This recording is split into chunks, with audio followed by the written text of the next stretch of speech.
What's up, everybody? Welcome back to another video by Helmet to Helmet 49ers podcast.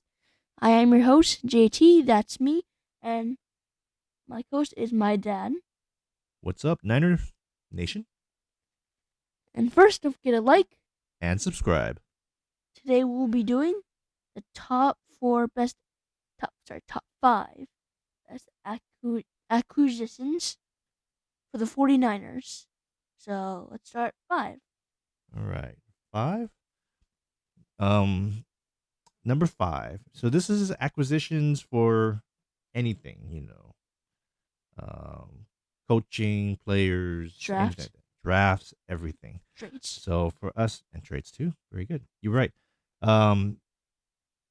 So the one that we're looking at for number 5 is Brian Griese.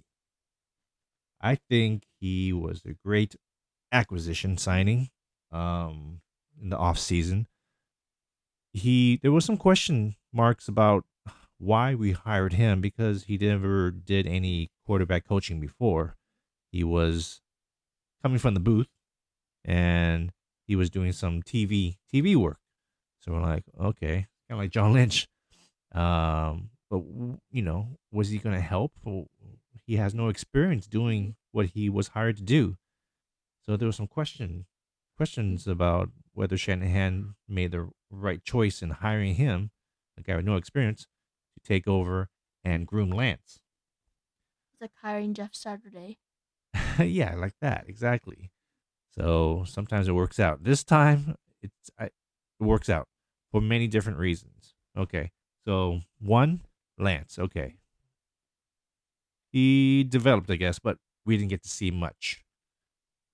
Okay, so Lance's season ended pretty quickly.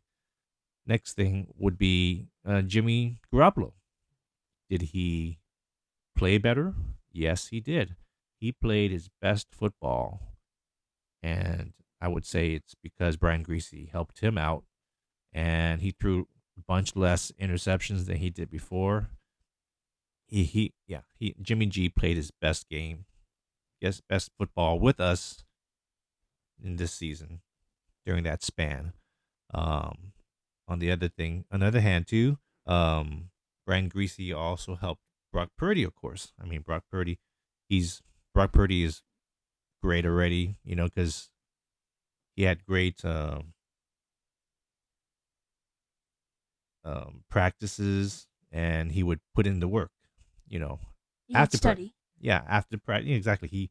After practices, he would study more. He would practice individually by himself, and so his work ethic was awesome. And Brian Griese, I gotta give him some credit for that too, helping Purdy out from being a rookie to being a starter for the Niners. I also heard probably the biggest thing was who was wanting Brock Purdy to be drafted. And for what I heard recently was Brian Griese was one of the guys that kind of scouted for him and was saying this guy is a good quarterback to draft. So they were like, no, I would say pounding the table for us to draft Purdy. So just for us picking Purdy, I give Brian Griese some credit for that too. So that's one of the top acquisition. Number 5, Brian Griese, quarterback coach. Number 4 for me was RayRay McCloud. In my opinion, he improved the special teams. Came from the Steelers, and I saw a lot of good highlights. He didn't do as good in the Steelers, but he did better than last year's kick returners. It was just different kick returners. I was glad we had a consistent kick returner, not like Rampy was coming in. Yeah, exactly. Because nothing was working, so we kept having to try different people to see if it would work. And we tried last year, we tried Turn Cannon and a bunch of other people. Yeah. We tried probably a Uke, I think. Yeah, I was excited about Cannon too. It was funny. It's because he was fast. But he went to Titans and he's injured in the Titans, I heard. How about that Simba guy? Simba Webster? There was some excitement for him too. Yeah, John Lynch wanted him. He wanted him. He was bounced to the Bears and then he was on to the Rams. He made a pretty good return to the Bears actually. He almost scored a kick return touchdown. but he was so close and he just couldn't make it. We were so desperate to try and inject something into the special teams. That was the focus with free agency. So we were able to get RayRay McCloud through free agency. So that was another way we acquired this player. So he has been not fantastic, but he's been solid, and that's all we need right now from him. And hopefully he'll break one in the postseason. I Take just what he wants. hope. Yeah. Not the fastest kick returner, but good enough speed to break away. Yeah, exactly. He just needs to get that hole and run through it. And run 20 miles per hour. He hasn't done that yet. All right. So, counting down, number 3, we both agreed upon this one. Charvarius Ward, Mooney Ward, through free agency also. We acquired him. And a 3-year deal, like $42 million.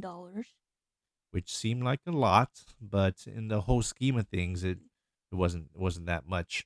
I guess the Chiefs didn't really care to keep him and re-sign him, so we were lucky enough to be able to sign him to a long-term deal, and so he'll be with us for a while. That's good. He's been pretty much everything that probably John Lynch and company hoped for. He's been our lockdown corner, and he's manned that side, taking out sometimes the top wide receiver on the other side. Yeah, he's willing to switch sides just to lock him down, and he's done a pretty good job at that. Yeah.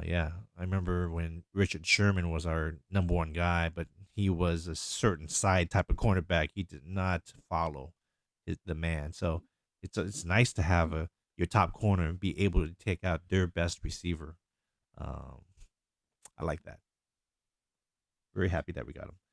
So number 2 is Christian McCaffrey, CMC. It was a mid-season trade right before the deadline.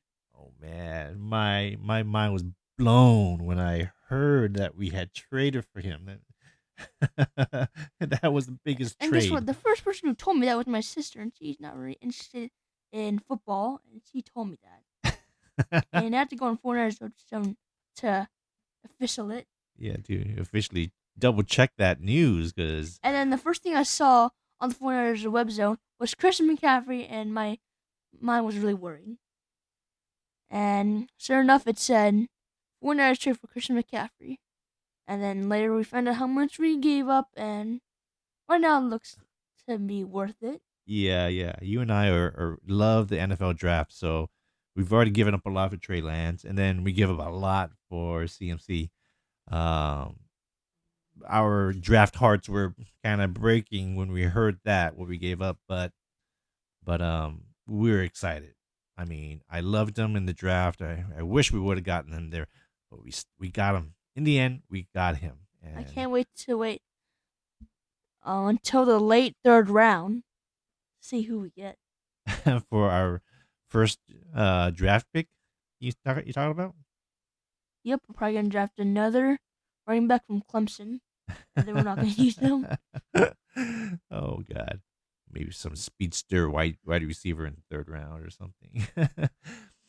Danny Green.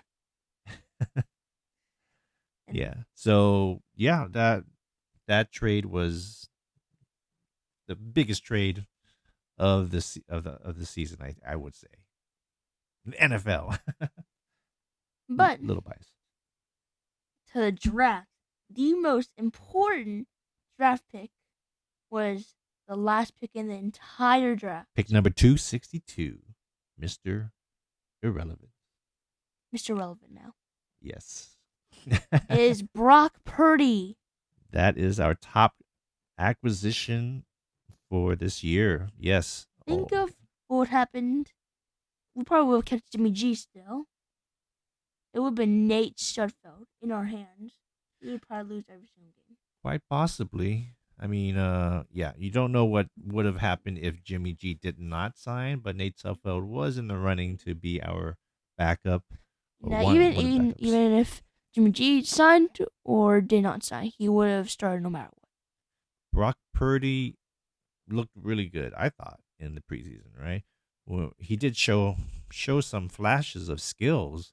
So when they chose to keep three quarterbacks, I was happy. I was happy they used one of the roster spots to keep him. So you don't want to Wasn't it risk 4 losing him. quarterbacks? We kept four quarterbacks. Oh, wait. No, it was just Jimmy G, Oh, yeah, Trey Nate Lance. Sudfeld. Nate Suffield was cut. Even though we had guaranteed him millions of dollars, everybody thought, oh, we already guaranteed him money. He's going to be our backup. Instead, they went with Brock Purdy, so that they said, basically, who cares about the money? Let's get the best player on this team. And I'm happy they did that and not risk having Brock Purdy out there in the practice squad and maybe get picked up by some other team. I'm glad that they made that choice. Brock Purdy has made this team better, made this offense better, and has actually probably raised the odds of us going all the way this year. So for drafting Mr. Irrelevant to becoming our starting quarterback, who's the best quarterback we've had all year, and to possibly reach the Super Bowl with him and win it is unheard of. So This is already a historic season for Brock Purdy. And if he wins the Super Bowl, it will be the most historic season of the NFL of all time. Hands down. Movies will be made, this is. And then Brock Purdy, 10 endorsements after the Super Bowl and winning Super Bowl MVP. And gets his first shoe deal. Yeah, shoe deal. Get some Jordan deal and stuff. Although he create his own shoe. That'll be awesome. I'm looking forward to that. And the shoes should be called Purdy Good Shoes.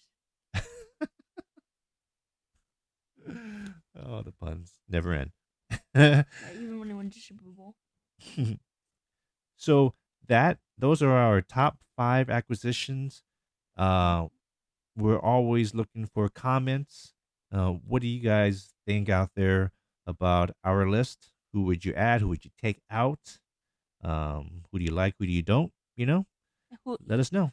Who would you raise up and then put down? Yep. And that wraps up for today's video. I hope you enjoyed. Don't forget to like and subscribe. And goodbye.